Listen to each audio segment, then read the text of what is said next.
नमस्कार दोस्तों, मैं ईश्वर शलार और आप सभी का स्वागत है आर्यभट्ट इंस्टीट्यूट यूट्यूब चैनल में। दोस्तों, आज हम इंजीनियरिंग M3 में इनवर्स जेड ट्रांसफॉर्म में पार्शियल फ्रैक्शन के ऊपर प्रॉब्लम डिस्कस करेंगे। तो चलिए स्टार्ट करते हैं। सो स्टूडेंट, प्रॉब्लम स्टार्ट करने से पहले आप सभी से नम्र निवेदन है कि चैनल लाइक कीजिए, शेयर कीजिए और सब्सक्राइब जरूर कीजिए। तो चलिए अब हम प्रॉब्लम स्टार्ट करते हैं। सो स्टूडेंट, ये प्रॉब्लम आपको दिया हुआ है फाइंड, और यहाँ पे जेड इनवर्स दिया हुआ है। इसका मतलब जेड इनवर्स है, जेड इनवर्स और ब्रैकेट में 1 अपॉन ब्रैकेट में z-3 और सेकंड ब्रैकेट में z-2, ब्रैकेट कंप्लीट। और यहाँ पे कंडीशन दिया हुआ है 2 is a less than z और z is a less than 3। ये आपको कंडीशन दी हुई है। सो स्टूडेंट, सबसे पहले प्रॉब्लम पार्शियल फ्रैक्शन का है, कैसे पहचानोगे? तो देखिए, आपको मैं एक हिंट देता हूँ। जब भी आपको प्रॉब्लम में देखिए अपॉन पे, यहाँ पे चेक करें अपॉन में अगर ब्रैकेट दिए हुए होंगे, ब्रैकेट एक ब्रैकेट है, ब्रैकेट में टर्म्स है और सेकंड ब्रैकेट है और सेकंड ब्रैकेट में भी टर्म्स है, तो उस टाइप के इस टाइप के प्रॉब्लम्स हम पार्शियल फ्रैक्शन मेथड से सॉल्व करते हैं। कैसे? जब भी हम नीचे डिनोमिनेटर में चेक करना है ब्रैकेट दिया हुआ है क्या, तो यहाँ पे दो ब्रैकेट दिए हुए और दोनों ब्रैकेट में यहाँ पे z-3 की टर्म है और यहाँ पे z-2 की। तो ब्रैकेट्स में आपको z की टर्म दी हुई नहीं चाहिए, z की टर्म ब्रैकेट्स में होनी चाहिए। तो यहाँ पे दोनों ब्रैकेट्स में z की टर्म है स्टूडेंट। तो इस टाइप के प्रॉब्लम्स हम पार्शियल फ्रैक्शन मेथड से सॉल्व करते हैं।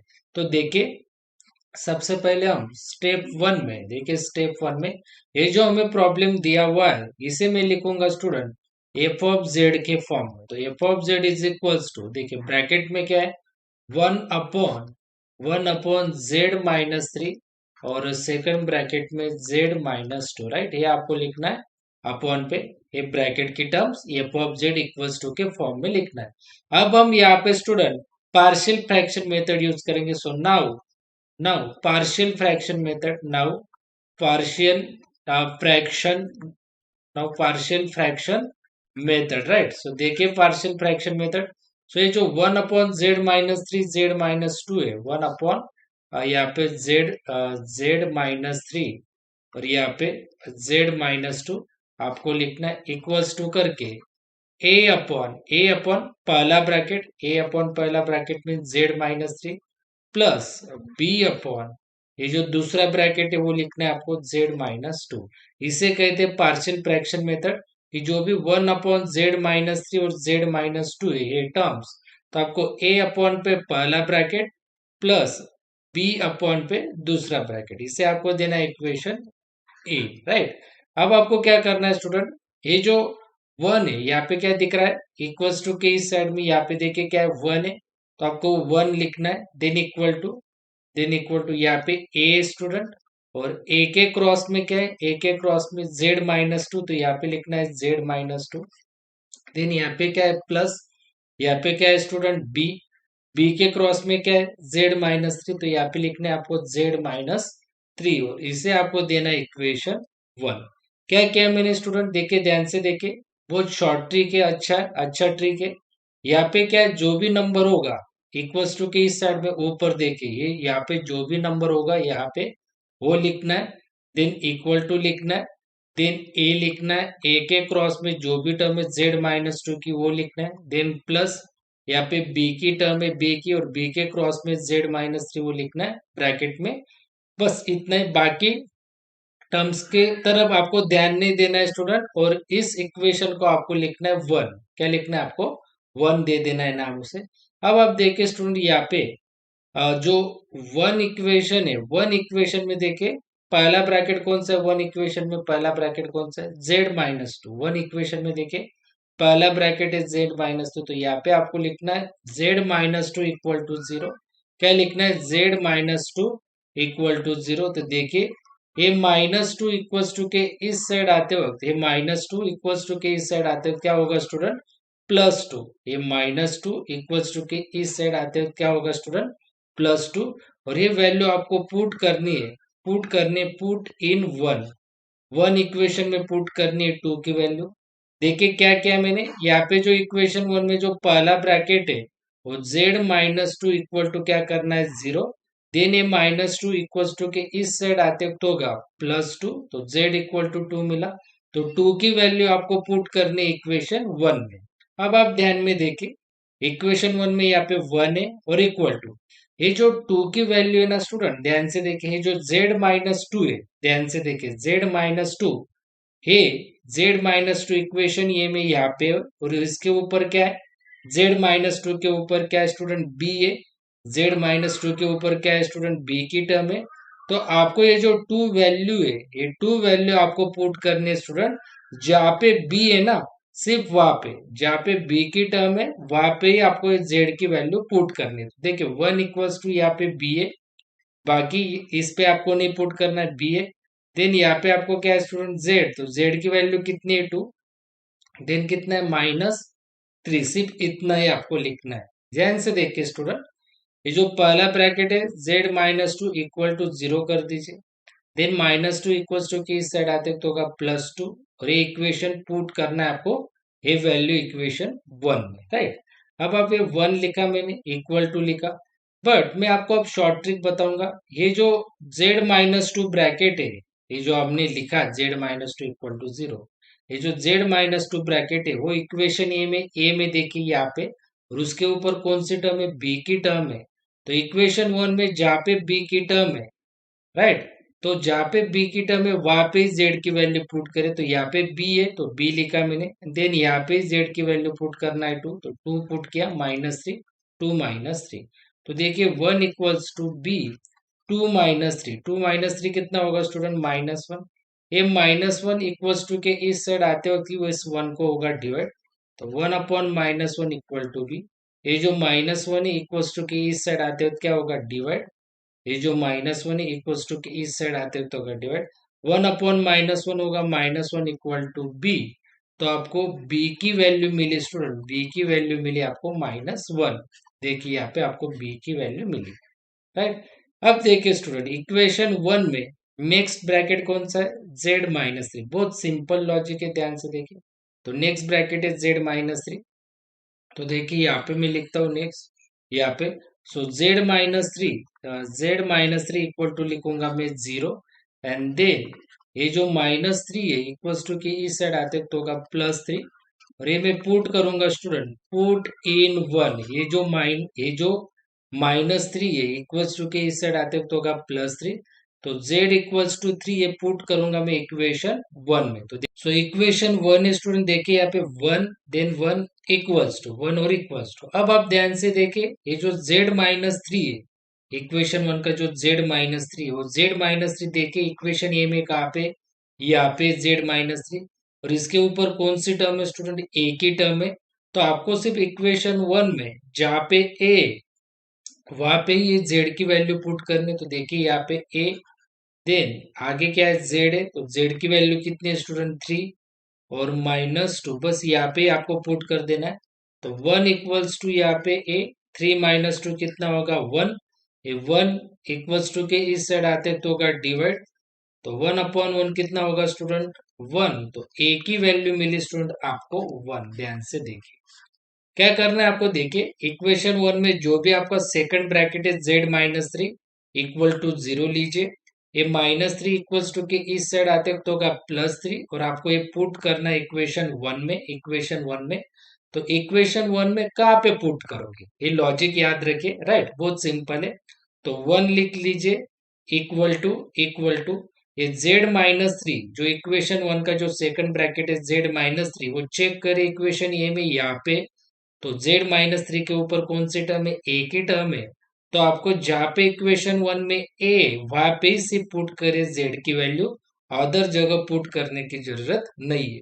तो देखिए यहाँ पे a, तो a, देन z की वैल्यू कितनी है, 3, तो 3 पुट की मैंने, 3 -2, सो 3 -2, 3 -2 1 इक्वल्स टू के इस साइड आते हो तो क्या है, 1 डिवाइड होगा, 1/1 1, तो ये मिली आपको a की वैल्यू, राइट स्टूडेंट। तो यहाँ पे मैं लिखूंगा put put value of A and B, value of A and B in equation A में पुट करना है आपको, इन इक्वेशन ए में पुट कर दीजिए स्टूडेंट। तो देखिए यहाँ पे 1/z-3 z-2, ये इक्वेशन ए है ना। तो इक्वेशन ए में यहाँ पे ये जो टर्म है, ये टर्म किसकी है स्टूडेंट, ये टर्म किसकी है, ये टर्म है एफ ऑफ जेड की। ये जो पूरी की पूरी टर्म है किसकी है, एफ ऑफ जेड की। तो मैं यहाँ पे लिखूंगा directly f of z is equals to, ये पूरी की पूरी टर्म किसकी है, एफ ऑफ जेड की। तो मैं लिखूंगा एफ ऑफ जेड, देन मैं यहाँ पे लिखूंगा डायरेक्ट इक्वल टू, और ए की वैल्यू कितनी है, ए की वैल्यू 1, इस ए की वैल्यू कितनी है 1, अपॉन यहाँ पे कितना है z-3, z-3, देन यहाँ पे कितना है अब प्लस, देन यहाँ पे प्लस, और बी की वैल्यू कितनी, बी की वैल्यू है -1, तो यहाँ पे मैं लिखूंगा -1 अपॉन, और यहाँ पे स्टूडेंट z-2। देखिए ना, ए और बी की वैल्यू किस में पुट करने, इक्वेशन ए में। तो ये इक्वेशन ए, ये जो वैल्यू है आपकी, ये वैल्यू किसकी है, एफ ऑफ जेड की है। ये पूरी की पूरी वैल्यू किसकी, एफ ऑफ जेड की, राइट ना। यहाँ पे भी देखिए एफ ऑफ जेड की। तो इसकी जगह आप डायरेक्टली लिख दीजिए F of Z, F of Z लिख दीजिए, इक्वल टू ए की वैल्यू 1 है तो 1 लिख दीजिए, अपॉन पे z-3, प्लस बी की वैल्यू कितनी है -1, तो ब्रैकेट में लिखिए -1 अपॉन पे क्या है z-2। तो देखिए यहाँ पे f of z is equals to, यहाँ पे 1/z-3, ये प्लस और माइनस, प्लस माइनस होता है माइनस, प्लस और माइनस होता है माइनस, और यहाँ पे मैं लिखूंगा 1/z-2। अब मैं स्टूडेंट अप्लाई करूंगा, यहाँ पे apply inverse Z transform, apply inverse Z transform. यहाँ पे हम अप्लाई करते जब भी ए और बी की वैल्यू अगर हमने पुट कर दी, तब हम अप्लाई करते इनवर्स जेड ट्रांसफॉर्म। तो देखिए इनवर्स जेड ट्रांसफॉर्म इस इक्वेशन को, यहाँ पे क्या है एफ ऑफ जेड, तो यहाँ पे मैं अप्लाई करूंगा इनवर्स जेड, और यहाँ पे मैं लिखूंगा f of z, then is equals to यहाँ पे भी जेड इनवर्स, और ब्रैकेट में मैं लिखूंगा 1/z-3, देन माइनस, यहाँ पे माइनस, फिर से इस टर्म को भी इनवर्स जेड, तो इनवर्स जेड ऐसे ब्रैकेट में 1/z-2, और अब हम एक कंडीशन देखिए, कंडीशन बहुत इंपॉर्टेंट है। तो पहले का है टू लेस देन जेड, इसे कहते हैं टू लेस देन जेड। तो मैं पहले वो लिखूंगा टू लेस देन जेड, और एंड देखिए ध्यान से देखिए, और एक दूसरी कंडीशन है, यहाँ से लेकर यहाँ तक है पहली कंडीशन, देन यहाँ से लेकर यहाँ तक है दूसरी कंडीशन। दूसरी कंडीशन है मॉड ऑफ जेड, और एरो है 3 की तरफ, तो एरो है अपना 3 की तरफ, ऐसे लिखना है आपको। देखिए ना 2, और ये जो एरो है जेड की तरफ, ये पहला कंडीशन लिख लिया मैंने यहाँ पे, पहला condition, and mod of Z, और ये एंगल 3 की तरफ है, वो मैंने लिख दिया 3 की तरफ। अब आप ध्यान से देखिए, तो Z inverse of F of Z होता है एफ ऑफ के इज इक्वल्स टू, ध्यान से देखिए। अब यहाँ पे इसका मुझे जेड इनवर्स फाइंड करना है, तो सबसे पहले मैं यहाँ पे जो नंबर है उसे देखूंगा। यहाँ पे क्या है, z-3 है यहाँ पे, और मैं कंडीशन में देखूंगा 3 यहाँ पे, तो 3 यहाँ पे, राइट। ध्यान से देखिए स्टूडेंट, 3 यहाँ पे, और इसका मैं एरो देखूंगा कि एरो किसकी तरफ है, 3 की तरफ है। तो इसका मीनिंग है जब हम फॉर्मूला लिखेंगे, तब इसका मीनिंग ध्यान से देखिए, इसका मीनिंग है जब भी आपका एरो 3 की तरफ होगा, तो यहाँ पे मैं मीनिंग लिख देता हूं, तो आपको राइट देखिए सेम टर्म लेनी, क्या लेनी है आपको, सेम टर्म। ये ध्यान में रखिए, अगर एरो आपका 3 की तरफ होगा ना, तो आपको लिखनी है सेम टर्म, मतलब ये जो -3 है, यहाँ पे कौन सी टर्म है आपकी, पूरी की पूरी -3, तो आपको लिखनी है -3। क्या लिखना है आपको, -3, और रेस टू पे आपको लिखना होता है स्टूडेंट, ध्यान से देखिए, रेस टू पे अगर ऊपर होगा स्टूडेंट 1, और अपॉन पे होगा, न्यूमरेटर पे 1 होगा और अपॉन पे जेड होगा, ऊपर 1 की टर्म होगी और अपॉन पे जेड की टर्म होगी, तो यहाँ पे लिखना है आपको रेस टू k-1। क्या लिखना है आपको, k-1। ये ध्यान में रखिए स्टूडेंट, ये शॉर्टकट है जेड इनवर्स का फॉर्मूला। देखिए ये फॉर्मूला मैंने कैसे लिखा, यहाँ पे देखिए 3 नंबर है, तो 3 चेक करें, कंडीशन में 3 यहाँ पे, और एरो किस तरफ है, 3 की तरफ है, तो इसका मीनिंग है सेम टर्म मीनिंग है, मीन्स ये जो -3 वो -3 लिखे, राइट। और रेस टू पे क्या लिखना है देखिए, ऊपर अगर 1 होगा और डिनोमिनेटर में अगर z की टर्म होगी तो आपको लिखना है k-1। तो ये होगा इसका z इनवर्स का फॉर्मूला है, -3 रेस टू k-1। अब ये माइनस, देन यहाँ पे माइनस, ये माइनस और ये माइनस। अब आप देखें, यहाँ पे चेक करें कितना है, 2 है। और यहाँ पे चेक करें कंडीशन में, यहाँ पे 2 है, यहाँ पे क्या है, 2 है, राइट। अब इसका मीनिंग क्या है कि एरो किस तरफ है, एरो है अब जेड की तरफ, एरो किसकी तरफ है, जेड की तरफ है। तो इसका मीनिंग है, शॉर्टकट मीनिंग है इसका, कि टर्म अब चेंज होगी, सेम नहीं रहेगी। अब इसमें टर्म क्या होगी, चेंज होगी। टर्म चेंज होगी मीन्स यहाँ पे आपका साइन चेंज होगा। टर्म चेंज होना मीन्स साइन चेंज होगा। जब भी एरो जेड की तरफ होगा तब आपका क्या होता है, साइन चेंज होता है। क्या होता है, साइन चेंज, राइट। तो देखिए जेड इनवर्स ऑफ 1/z-2 में 2 चेक करें, यहाँ पे 2 है, तो कंडीशन में यहाँ पे 2 है। एरो किसकी तरफ है, जेड की तरफ है। अगर एरो जेड की तरफ होगा तो आपको क्या करना होता है, साइन चेंज करना होता है। तो देखिए यहाँ पे -2 है तो आपको लिखना होगा +2, -2 है तो आपको लिखना होगा +2। और रेस टू पे आपको क्या देना है, ऊपर अगर 1 होगा, न्यूमरेटर में 1 होगा और डिनोमिनेटर में अगर z होगा, तो रेस टू पे देना है आपको k-1। रेस टू पे क्या देना है स्टूडेंट, k-1, राइट। फिर से समझाता हूँ, z इनवर्स ऑफ 1/z-2 कैसे लिखोगे, इसका फॉर्मूला देखिए। नंबर चेक करिए, यहाँ पे क्या है 2, कंडीशन में देखिए 2, और एरो चेक करें, एरो अगर जेड की तरफ होगा तो इसका मीनिंग है कि साइन चेंज होगा। तो देखिए -2 का लिखना है आपको +2, राइट।